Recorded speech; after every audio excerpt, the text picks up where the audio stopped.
Ladies and gentlemen, good day and welcome to HDFC Bank Limited Q2 FY26 earnings conference call. As a reminder, all participant lines will be in the listen-only mode, and there will be an opportunity for you to ask questions after the presentation concludes. Should you need assistance during this conference call, please signal an operator by pressing star then zero on your touchtone phone. Please note that this conference is being recorded. I now hand the conference over to Mr. Srinivasan Vaidyanathan, Chief Financial Officer, HDFC Bank. Thank you, and over to you, Mr. Vaidyanathan.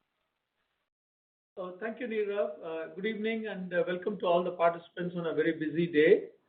Without much ado, let me get to our CEO and MD Sashi Jagdishan for his opening remarks before we get on. We also have Kaizad Barucha, our Deputy Managing Director. We will also get him at some point. Yeah, please, Sashi, over to you. Good evening, friends. First, let me wish all of you Shubha Dhanteras and Shubha Deepavali. So first, let me start with the macro. Global outlook remains very volatile thanks to the uncertainty related to tariffs and immigration policies. However, the domestic economy appears to be getting stronger. The triad of fiscal and monetary measures, whether it is the direct tax reductions, the GST reductions, or the interest rate upfronting of interest rate cuts, I think have galvanized the economic activity in the recent past. The headline inflation has been printing very low thanks to the low food inflation. This probably gives the Monetary Policy Committee to maneuver on future interest rate actions. We've had strong rainfall in most parts of the country. The GST rate changes have created a lot of buzz in the market in the later part of September onwards. And coming to the bank, the improvements in the economic activity has given us the opportunity to accelerate loan growth. We can see a lot more color as we get into Q&A. We've seen our growth pick up across segments. We continue to see market share gains in deposits, and we are very focused in disciplined pricing. As expected, due to the front loading of the interest rate cuts on the asset side of the balance sheet, we did see NIM compressed by about 8 basis points. We should see over the next 6 to 12 months the deposit repricing having some amount of tailwind effect in the NIMs. We are managing our expenses in a very tight band, and we should see our investments in distribution and technology creating an operating leverage over the medium to long term.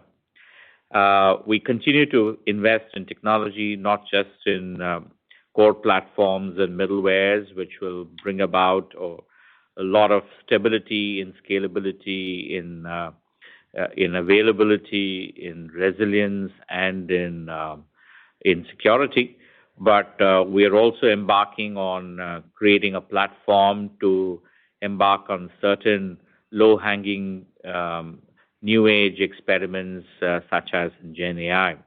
Largely, these are for to re-engineer our processes and create a kind of a great customer experience by reducing turnaround time.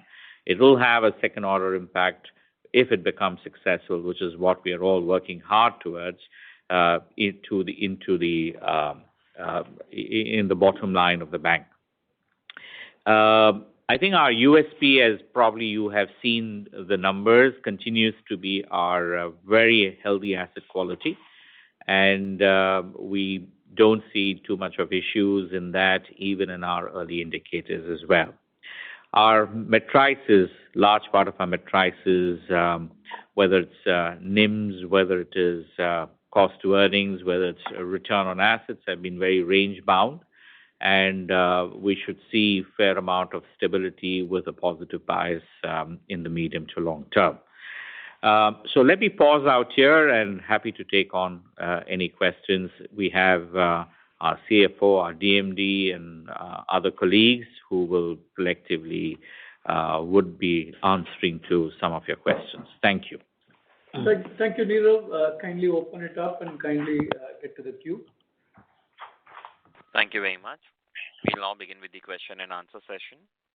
Anyone who wishes to ask a question may press star and one on their touchtone telephone. If you wish to remove yourself from the question queue, you may press star and two. Participants are requested to use handsets while asking a question. Ladies and gentlemen, we will wait for a moment while the question queue assembles. Participants, you may press star and one to ask a question.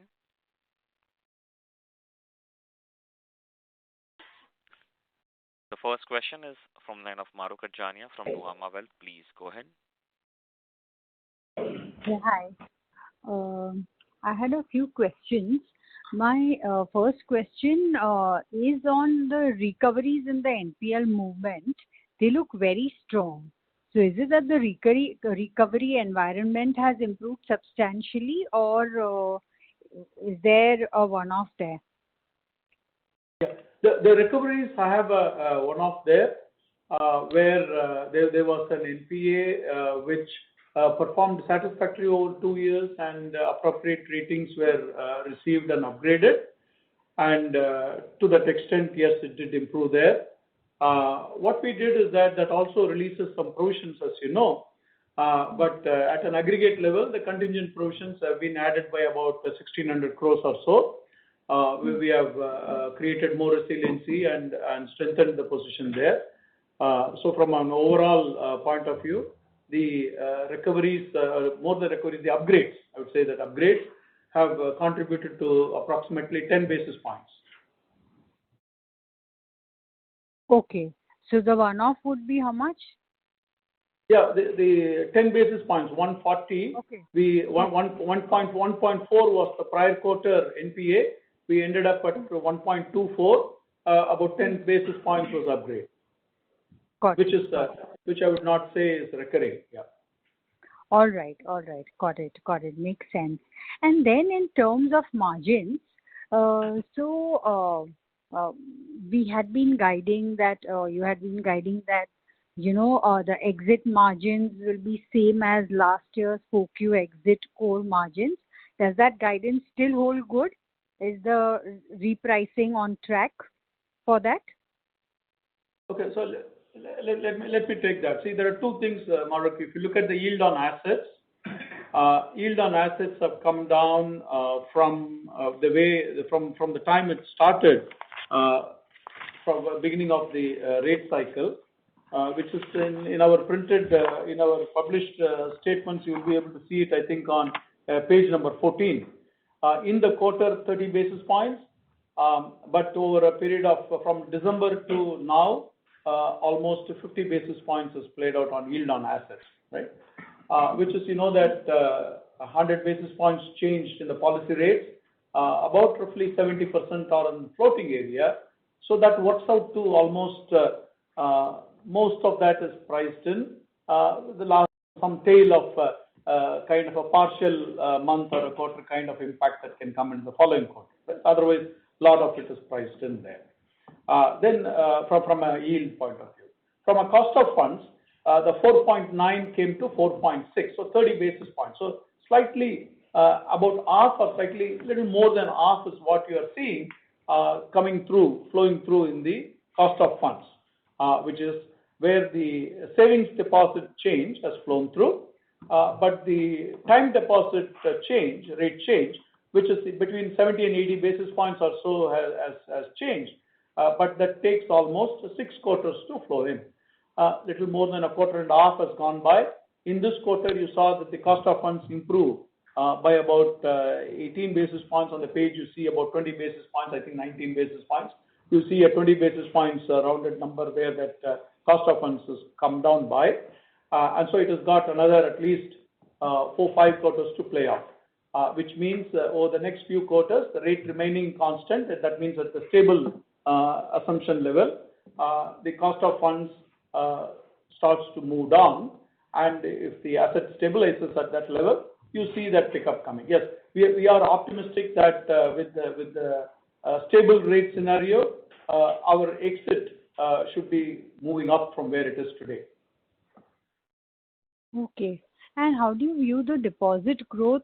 So this time loan growth was very good, and while the deposit growth was good, the incremental LDR did fall. So I mean did rise. So how do we think about LDRs from here on? Okay, yeah, good question. Thank you for asking that. So our LDR, we started the year at about 96 and change. Our strategic objectives when we laid out that the rate of growth on loans in this year will be at market and in FY27 will be faster than the market, predicated that the LDR will come below the 90 mark, somewhere call it the 85 to 90 or below the 90 mark, right? Which is okay. That's the kind of strategic area. It's not a linear progression. What is more important is that direction of the travel, that means coming down from 96 to below 90, direction of travel is important. The quantum, how it moves, quarter to quarter it can vary because there are seasonalities that play out. In this quarter, we did see credit demand that was good. We participated with our clients where it made sense from our engagement and profitability and total relationships, and we will continue to do that. And our strategic objective of getting to grow in line with the system this year and higher than the system in the following year continues to be there. Got it. Okay. Okay. Thanks a lot. Thank you. Thank you. Next question is from Chintan from Autonomous. Please go ahead. Thank you. Happy Diwali to all. Can I start with capital? The recent draft proposals seem to suggest a meaningful reduction in risk-weighted assets. You are already at a very high CET1 ratio. You have got even more contingent provisions now. You chose to put more buffers on. Your loss experiences are not going to be that bad for ECL. What are we going to do with all this extra capital, given that you are able to grow with your retained earnings, even when I look out beyond FY27?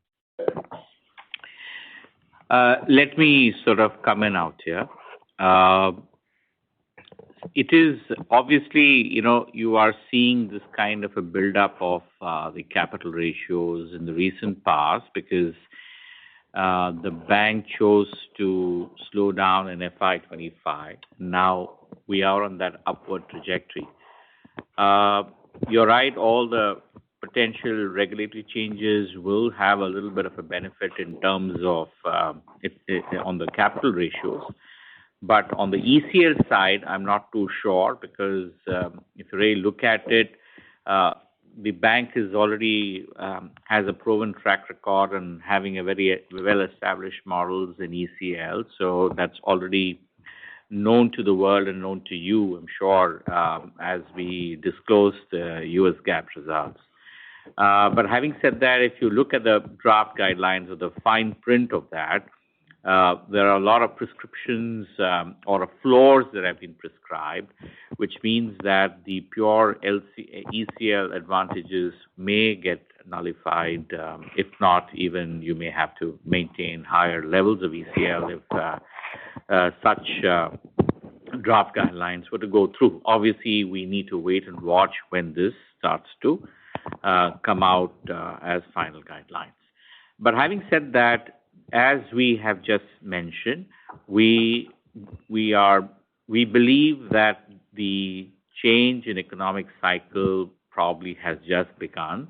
Whilst I do appreciate that we need to wait and watch whether this is sustained even beyond the festive period, but there is a fair amount of optimism in most of us out here to say that this will be sustained. And the moment we hit the trajectory that we have laid out for ourselves, that is in FY27, we will start to grow faster than the system, we should start to consume capital. If you've looked at our long-term trajectory, we have been consuming capital about 60 to 70 basis points every year on a very steady state scenario in the past prior to any of these events such as merger, etc. But and also for a large systemically important bank, it is very imperative that we don't go down necessarily to the regulatory prescribed threshold levels. We need to provide capital or allocate capital for unknown and unforeseeable risk as well. So we do have a capital planning process, which obviously where the threshold levels are far higher than the regulatory prescriptions. So frankly, while optically it may be higher today, but as we sort of get back onto the growth path, I think we would have sufficient capital as one would have when we raise capital. If you've seen in our past history, about normally we raise capital, we have enough capital for about 3 to 4 years of growth. So I would say that, from FY27, when we get back to that kind of a growth, we should have that much of room and that much of cushion to be able to have 3 to 4 years of growth at least for consuming before we start to look at other options. Yeah, I mean, the only thing I would say to that is I don't think you're in a place where you consume 60 to 70 bits of capital every year now. Given your size, even if you grow at 17-18%, you would be break even on the capital you already generate. Am I wrong out there? Srini. Yeah, you're right that even in this quarter, if you look at it, our capital we generated is 60 basis points and the consumption is 60 basis points, right? So, and the 19.9% to 20%, the capital ratio change 0.1 is this rounding. Other than that, it's about 10 basis points change in capital. So generation and consumption at this level is there. But then when you grow faster than the system, the consumption will be faster. When there is a mix which is little more, in the mix which is little more oriented on the retail, the consumption will be even more faster than that. So we need to cater and provide for all of those things.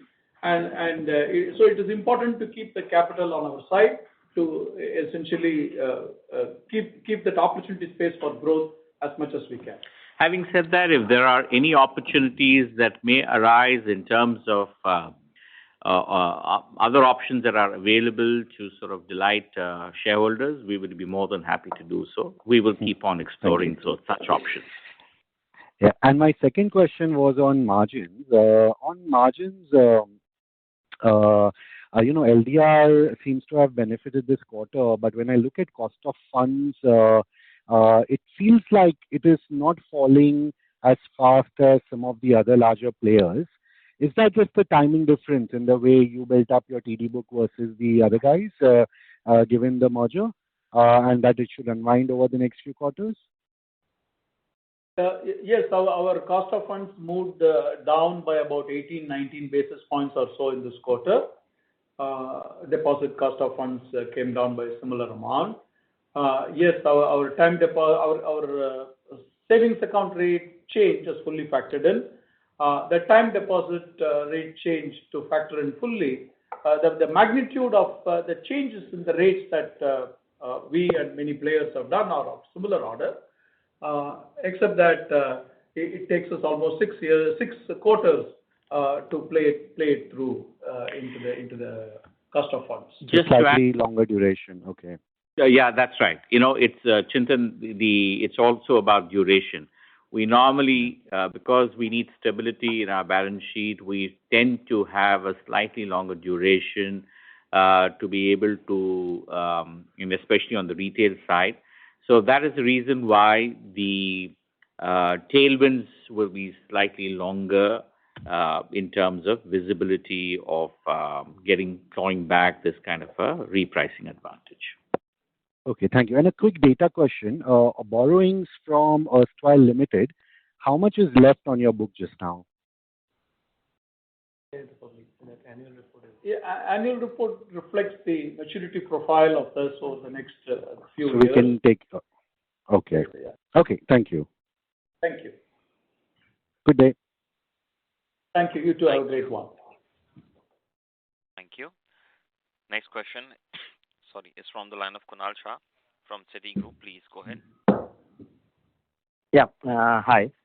So the first question is particularly with respect to deposit market share. So obviously we would tend to maintain a particular market share on the incremental deposits, which seems to have come off.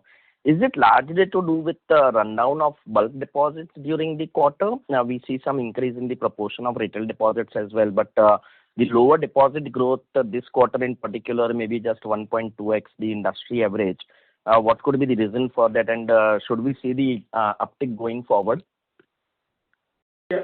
See, one on the deposit as a the market share is an outcome, and our approach is as granular as possible and as far-reaching through our branch network, which is why the deposits that come from our retail network is at about 83% or thereabouts. Right? Yes, in this quarter you had seen that where we put the proportion went up by a percentage point, where the non-retail deposits came down in this quarter, while retail deposits did grow.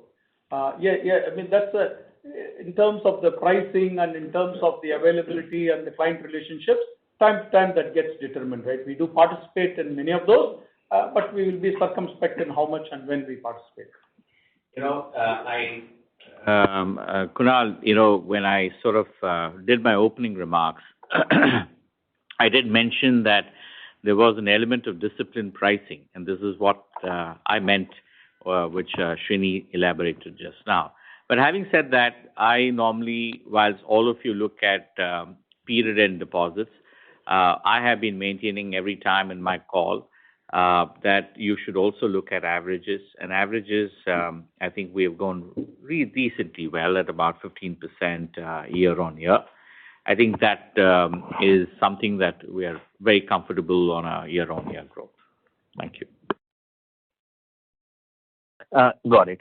And this increase in contingency provisions, so you indicated that on the recoveries there was some provisioning release and that was the reason for contingency, or is there anything to do with maybe the ECL build-up? We already carry a very decent level of contingency provisioning and we are adding over and above that. So how should we read it? Maybe is it a particular recovery effect which is getting nullified and that's the reason it's created? Yeah, that is exactly. There's a space, opportunity space. Contingent provision, as the name suggests, it is precautionary and not anticipatory. And where it is available and opportune space, we do. ECL provisions to the side, whenever that comes to life and those draft guidelines are finalized, we can do the fine-tuning of what it entails. But we do feel comfortable with ECL, both from a implementation or from a requirement of a provisioning and so on. But at this time, exactly as you alluded to, was the thought process on the contingent. Sure. And lastly, on fee income side, the sequential uptick is more volume related, or is there any element of one-off or some particular pickup in the segments, in any of the sub-segments which we are seeing during the quarter? No, the fee element, if you look at it, the fee is grown by about 9% or thereabouts. One of the areas, in fact, the proportion by various products, if you see, is almost consistent, where you have to look at prior year more than prior quarter, because one quarter to another quarter there are seasonalities of various products, but it is consistent and that's part of the regular growth. Okay, got it. Some element of wholesale would be there because that proportion is going No, up. not wholesale. Kunal, the fact of the matter is you've started to see the asset build up happening. The disbursals would have started to kick in during this quarter. So there would be definitely better earnings arising out of the asset disbursals as well. Got it. Okay. Thanks and all the best, and wish you all a very happy Diwali. Thank you. You too have a great one. Thank you. Next question is from line of Anand Swaminathan from BofA. Please go ahead. Thank you, everyone.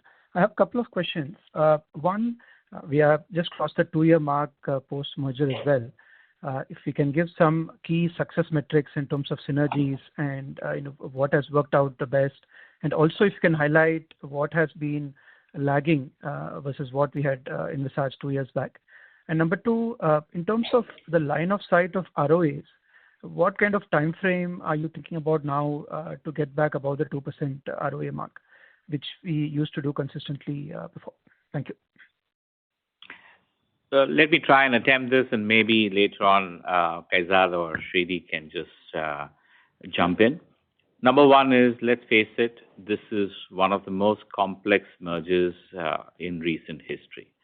Two is, as you know, the bank had to do much more than what it was normally doing in terms of trying to step up the pace of raising funds to meet the incremental reserve requirements, the other LCR requirements that happened on their liabilities, which we inherited, and also the funding for the incremental priority sector requirements as well. In addition to that, obviously, when we realized that the economic outlook was changing post the merger, we took a strategic call that we would like to relook at our glide paths, and we said we want to bring down the credit deposit ratio much faster than what we had envisaged at the time of announcing the merger. So that meant that you needed to step up the pace of deposit growth much more than what one would have done, even though the liquidity environment was extremely tight. So I think, these were all extraordinary events that we went through post the merger. And I think, doing all these slightly more than what the organization's capacity was, we still maintain reasonable stability in terms of margins right from the time we had our day zero or day one financial matrices, whether it is in NIMs, whether it is cost to earnings, whether it is the asset quality, or whether it's a return on assets. If you've looked at it over the 2-year period, I think it's been reasonably stable and range bound, and that itself is very commendable for a population scale kind of an organization. Having said that, during this period, we continue to invest into the future, into technology, into distribution, and into resources, because we believe that the impact, if you need to really harness the opportunity of the merger, we need to ensure that we have enough funding to be able to fund the future growth as well. So I think that said, so we were not too focused on managing the cost to earnings during this period. We said, let us invest and let us start to, and this will harvest itself over the next 3 to 5 years pace. As we see, one of the most important things is on the home loan space. Home loans, as we mentioned, is a very emotional product, and the kind of relationship that comes about is going to be long-term in nature, far more having a better emotional quotient, and it is going to have a far more far-reaching impact than some of the short-term consumption products. The process has commenced. I think the team has done a fabulous job of trying to ensure that we try and sell home loans from a larger distribution than what we were doing pre-merger.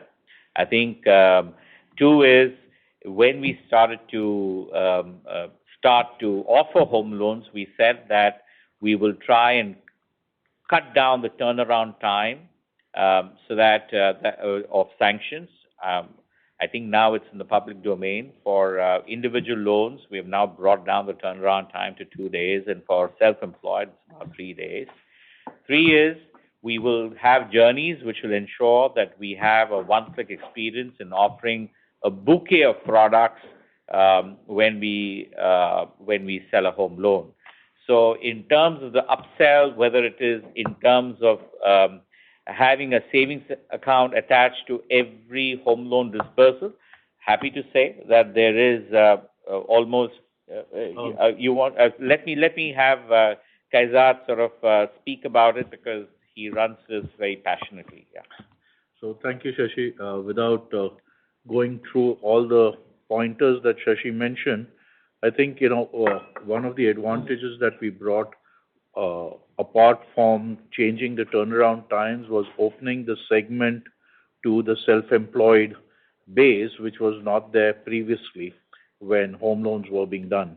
And that's opened up a larger segment for us.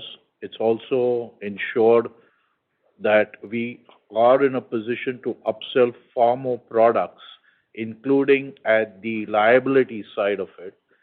Empirical data has shown that whenever a customer has a home loan and he brings with it the checking account, there is a change in the value of the relationship that comes.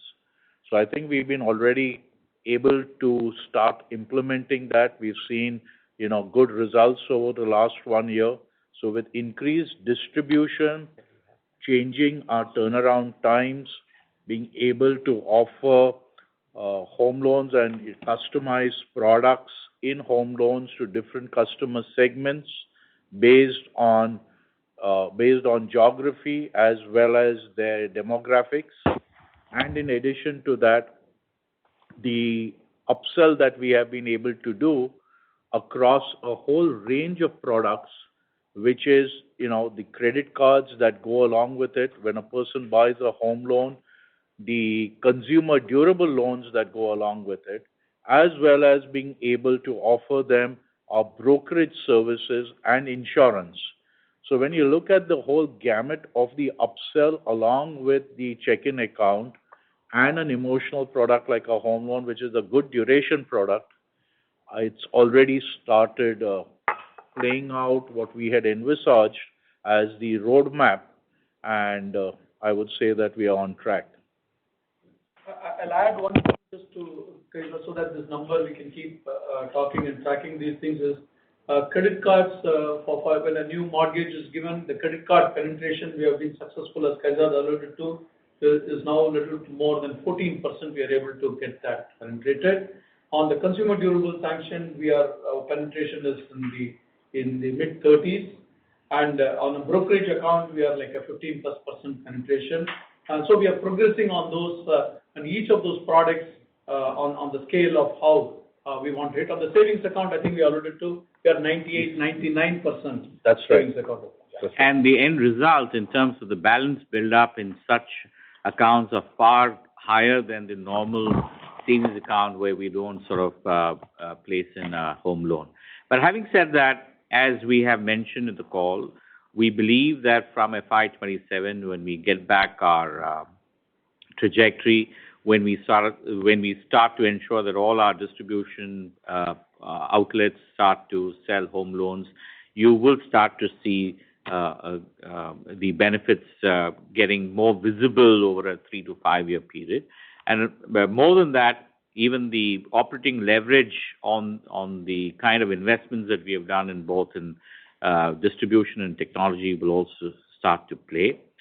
So I see a fair amount of positive bias in the key financial metrics over the next 3 to 5 years.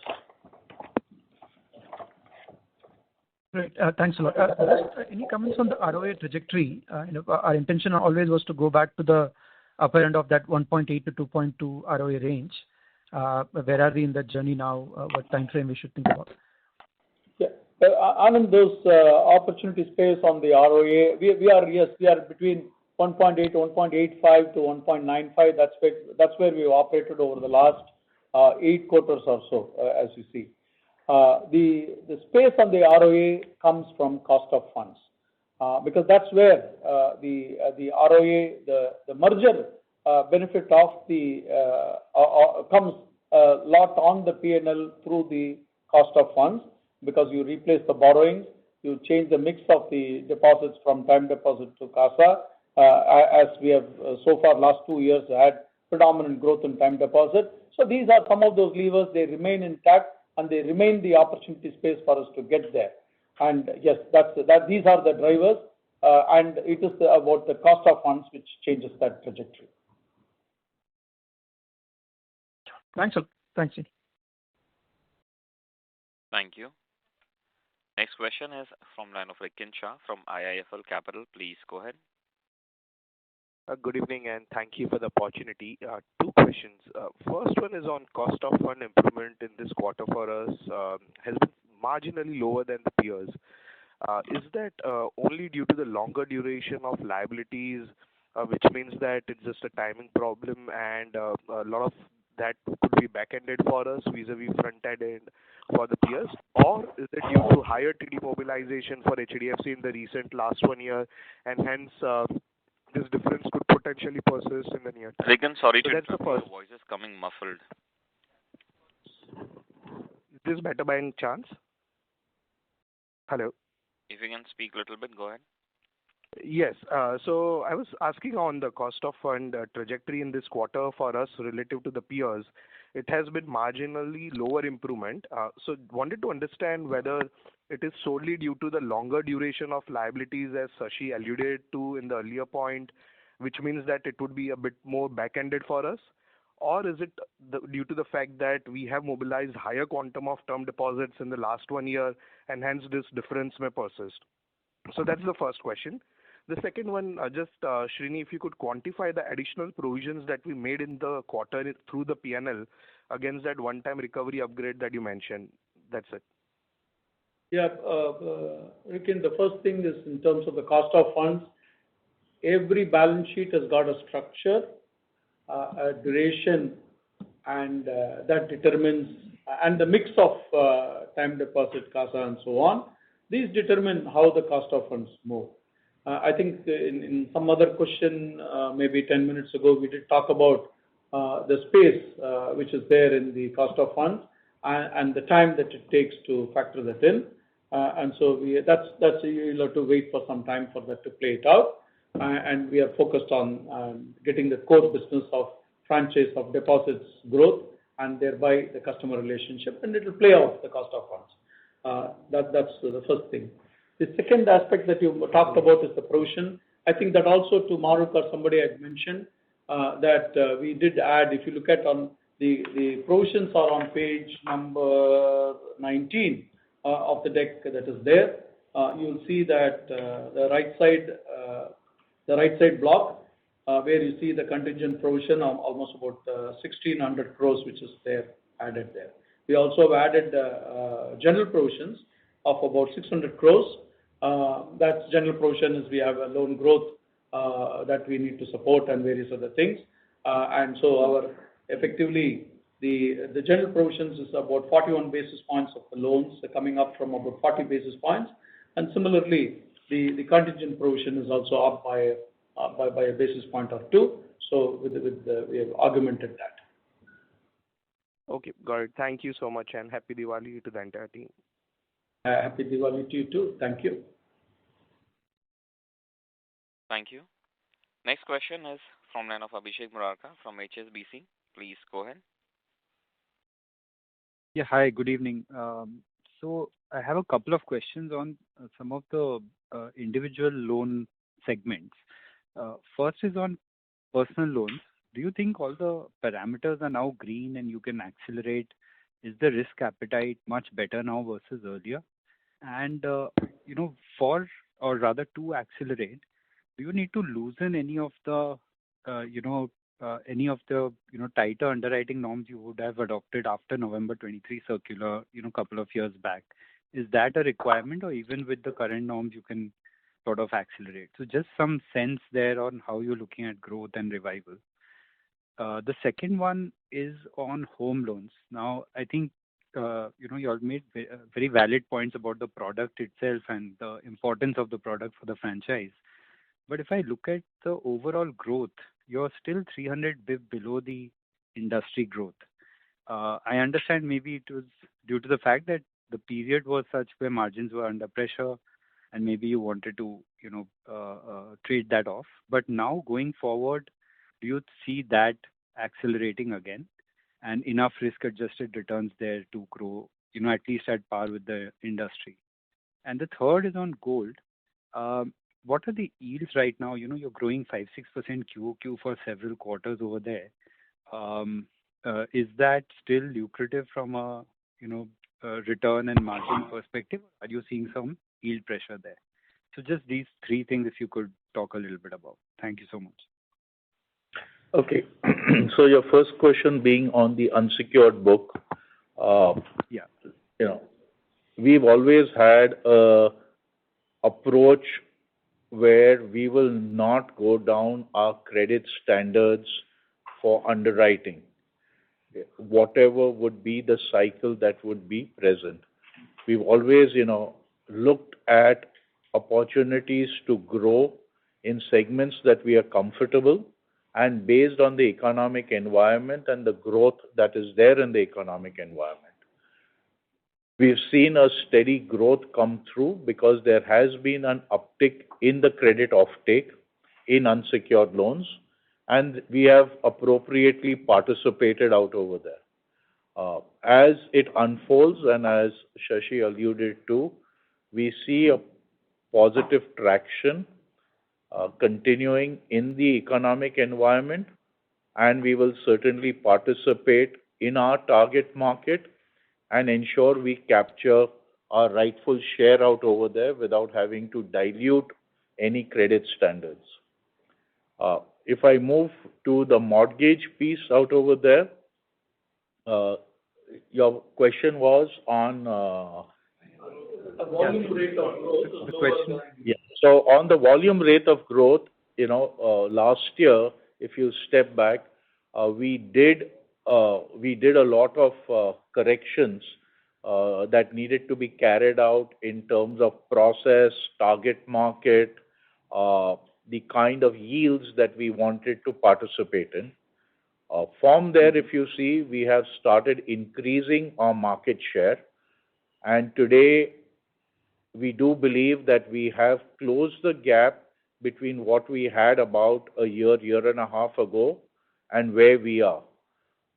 If you see some of the participants about in the last 90 to 120 days, post the RBI reduction of 50 basis points in June, we witnessed a lowering of rates in the market by a host of players.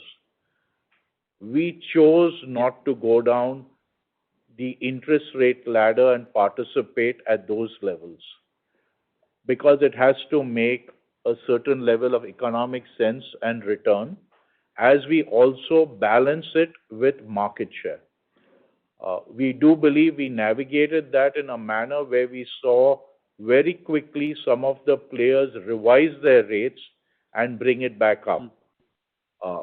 We do believe that over the next 18 to 24 months, this is a product that we will be with market. We've already shown that over the last several quarters, but we will not do anything only to get market share gain. That has never been our philosophy. It is a long duration product. It is a product where you connect with the customer and you want to have a customer quality where you can engage even greater across our product suite and have a relationship which lasts through the lifetime of the loan. So that's our outlook with regard to the mortgage business. The third question was on gold. Yeah, I just had a very quick follow-up here. Is the pragmatism on pricing returning, or is it just still quite competitive and still not the right time to press the pedal? It is coming back to some levels of sanity, but I would think it's yet a little distance away, because it's quite an uneven market, where you see different players come and accelerate their appetite on home loans and therefore use rates as a strategy to try and meet their objectives. So we will have to see how this unfolds, and wouldn't want to, jump the gun where that is concerned. Very quickly, in interest of time, I move to your query on gold loans. Yields have been good. Our experience as we are growing this book in a steady manner has thus far been very helpful. We do see us continuing on that path. We will be watchful as it is again a very emotional item with clients and who we deal with and, the clarity of the terms on which we deal with them, we will be cautious of. But yields on gold loan book have been, I would say, pretty rich, given that it is a fully collateralized exposure. Yeah. Is the yield here higher than your retail blended yield or at par? Just the retail portfolio? Abhishek, instead of going into one particular product rate, all I will tell you is that this is incremental to the bank's yield as well as the retail product yield. Okay, yeah. That's fair enough. Yeah. All right. Thank you so much, and happy Diwali to the team. Thank you. Happy Diwali to you all. Thank you. Next question is from Jayant from Axis Capital. Please go ahead. So my question is on credit. I think the book is not grown sequentially as much. Jayant, we lost your audio in between. Can you repeat your question once again? Hi, am I audible now? Yep. Hello. Yes. Yeah, question is on credit cards. Business, when the book is not actually in this quarter, whereas we do the issuances. Interrupt you. We are again losing your audio. Can you speak through your handset, please? Yeah, is this any better? So we can try again. Try again. Talk softly. Try again. Okay. Yeah. My question was regarding credit cards. The cards book has not grown as much in this quarter. However, the card issuances and the spends have been growing very sharply ahead of industry for the past several months. So is there a mismatch, and have we observed any uptick in the post 22nd of September period? First on the card overall. First is that the card growth I alluded to. I think it's 1.5 million new card additions in the quarter, and we have seen that which we have talked over the last 4 quarters, where from various spend categories, there are certain spend categories that we are cautious of, and we have been managing through the spend type. There are certain things we like and certain things that we have restricted. Secondly, in terms of various credit lines, we are again circumspect on increasing credit lines for revolvers, and we have seen that the revolve rate hasn't picked up. If anything, has only come down. And so again, from an overall balances point of view, a good amount of transactors who spend and pay, especially from a strategic. See, very similar to what Kaizad and Srini has mentioned. I just wanted to add that there will be times where, probably because of festivities, there will be fair amount of offers that will be there from e-commerce platforms, and participants in that particular platform probably would have seen a fair amount of buoyancy in terms of spends and spends per card. If you look at the industry data, you would see a fair amount of spends happening on account of the festivities or the start of the festivities by some of these e-commerce platforms. And we have elected, and we sort of keep evaluating this particular space to see whether it makes economic sense to participate in some of these spends or not. So if you are comparing or looking at it from a industry perspective, we, as has been the philosophy, we try and ensure that whatever we participate, largely it should make some economic sense.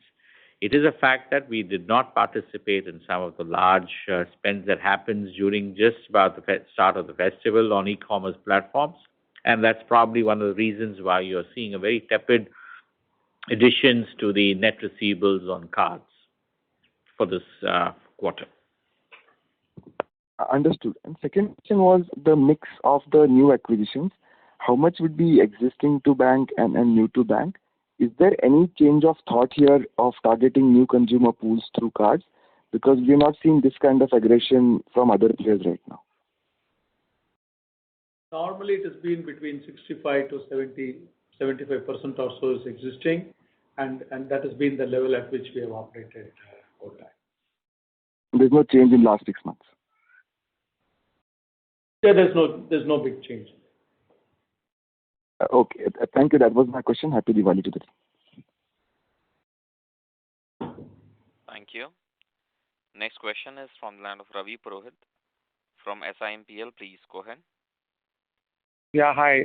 Thanks for the opportunity and happy Diwali to the entire team of HDFC Bank. So I have two questions. Most of the other questions have been answered.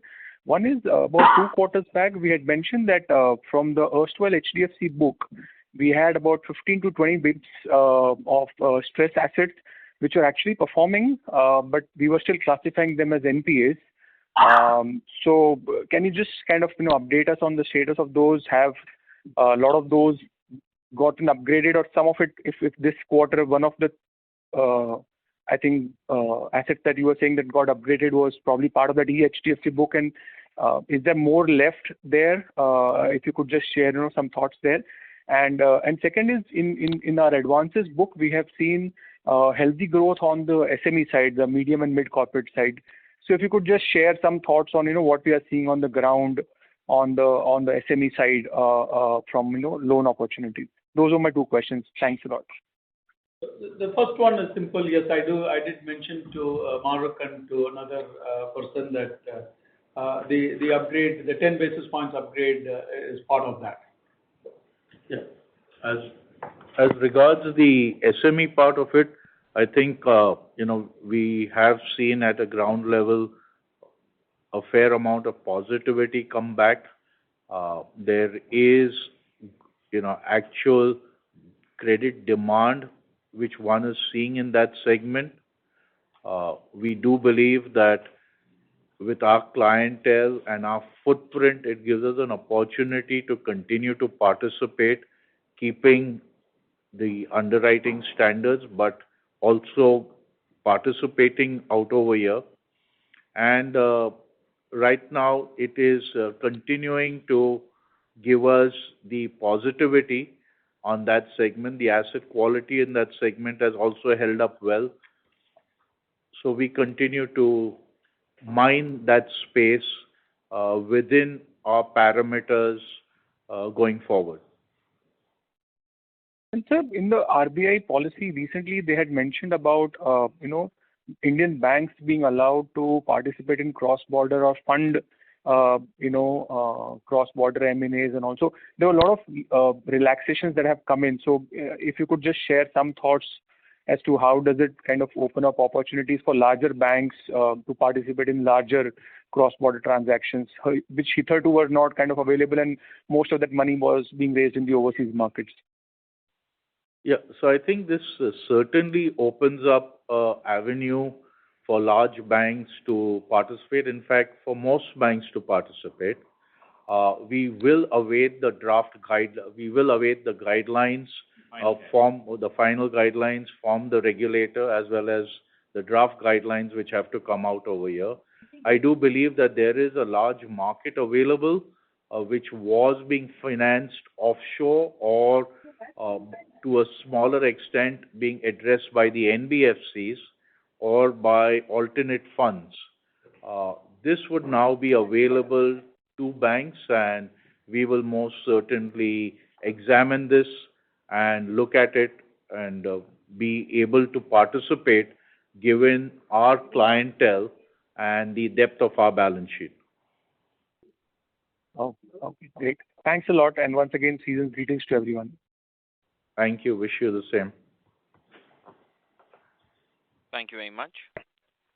Ladies and gentlemen, we'll take that as the last question.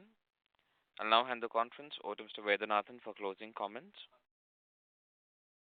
Thank you. Thank you. I want to take this opportune time to wish all of you very happy festival time with your family and friends. Have a great weekend. Bye-bye. And if you have any more questions or comments and clarifications required, please feel free to reach out to our investor relations. We'll be happy to engage. Thank you. Bye-bye. Thank you very much. On behalf of HDFC Bank Limited, that concludes this conference. Thank you for joining us, and you may now disconnect your lines. Thank you.